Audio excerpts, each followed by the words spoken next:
اعوذ باللہ من الشیطان الرجیم بسم اللہ الرحمن الرحیم وقالت نسوۃ فی المدینۃ، اور کہا عورتوں نے شہر کے اندر، امرأۃ العزیز ہے، یہ ہے وہ عزیز کی بیوی، تراود فتح عن نفسہ، وہ اپنے غلام کو پھسلا رہی ہے اور اس کو چاہتی ہے اسے گناہ پر آمادہ کرنا، قد شغفہا حبا، وہ اس کی محبت میں گرفتار ہو گئی ہے،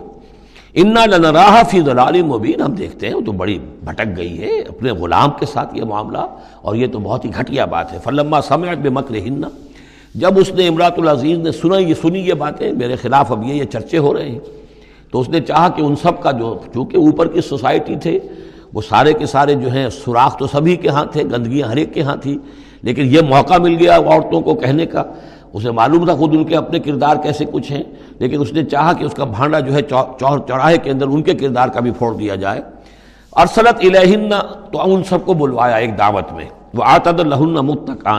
اور اہتمام کیا ایک مجلس کا، ایک ڈنر کا، اور اس میں یہ کہ سب جو متکئا جو سہارا لے کر بیٹھے ہوئے ہیں، وآتت کل واحدۃ منہن، اور ہر عورت کو اس نے ایک چھری اس کے سامنے رکھی، سکینا، ایک چھری، جب کوئی پھل وغیرہ ہوں گے اس کے ساتھ چھری بھی سب کو دی گئی ہے۔ وقالت اخرج علیہن، اور کہا کہ اے یوسف عبداللہ نکلو ان کے سامنے، برآمد ہو، ان کے سامنے آ جاؤ۔ فلما رأینہ، تو جب ان سب نے اس کو دیکھا، اکبرنہ، تو ششدر رہ گئیں، وقطعن ایدیہن، اور ان سب نے اپنے ہاتھ کاٹ لیے۔ اس میں ایک کا تو کسی کا غلطی سے ہاتھ کٹ گیا ہوگا، چوک گئی ہوگی، دیکھ کر ایک دم جو چونکی کہ یہ اس قدر حسین و جمیل، یہ تو انسان نہیں معلوم ہوتا یہ کون ہے، تو اس کا ہاتھ کاٹا۔ اس کی طرف حضرت یوسف متوجہ ہوئے ہوں گے، خون اس کے کچھ نہ آخر وہاں خادم کی حیثیت سے تھے کہ اس کے کوئی مرہم پٹی کریں، تو ہر ایک نے یہ چاہا کہ یہ التفات اس کا میری طرف بھی ہو، تو سب نے اپنی انگلیاں کاٹی۔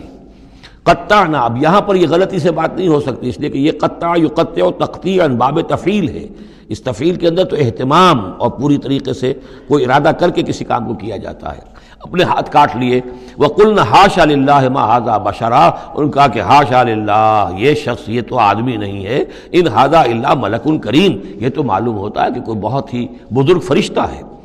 قالت فَذَلِكُنَّ الَّذِي لُمْتُنَّنِي فِيهِ، تو اس نے کہا یہ ہے وہ جس کے بارے میں تم مجھے ملامت کر رہی تھی اور مجھ پر جو ہے تم تان کر رہی تھی۔ وَلَقَدْ رَاوَدتُّهُ عَن نَّفْسِهِ، اور میں نے اسے یقیناً پھسلانا چاہا، گناہ پر آمادہ کرنا چاہا، فَاسْتَعْصَمَ، لیکن وہ جمع رہا، وہ قائم رہا، وہ مستقیم رہا، اس نے اپنی عفت اور عزت کی حفاظت کی۔ وَلَئِن لَّمْ يَفْعَلْ مَا آمُرُهُ، اور اگر اس نے نہ کیا وہ جو میں اسے حکم دے رہی ہوں، لَيُسْجَنَنَّ، تو وہ لازماً قید میں پڑے گا، وَلَيَكُونَ مِنَ الصَّاغِرِينَ، اور یہ کہ بہت ہی چھوٹا ذلیل و خوار ہو کر رہے گا۔ اس سے آپ اندازہ کر لیجئے کہ اس اونچی سوسائٹی کا اخلاقی طور پر اس وقت کیا حال ہو چکا تھا، کس دھڑلے سے یہ کہہ رہی ہے، اور ان کی تمام بیگمات کا بھی جو مسئلہ تھا وہ بھی سامنے آ چکا، اور اس میں ظاہر بات ہے کہ اسی دھڑلے کے ساتھ اس کا اعلان کرنا اپنے گناہ کا، کوئی اس میں حجاب محسوس نہیں کر رہی۔ قال رب السجن احب الی مما یدعوننی الیہ، حضرت یوسف نے دعا کی، پروردگار مجھے قید زیادہ پسند ہے اس چیز سے جس کی طرف یہ مجھے بلا رہی ہیں۔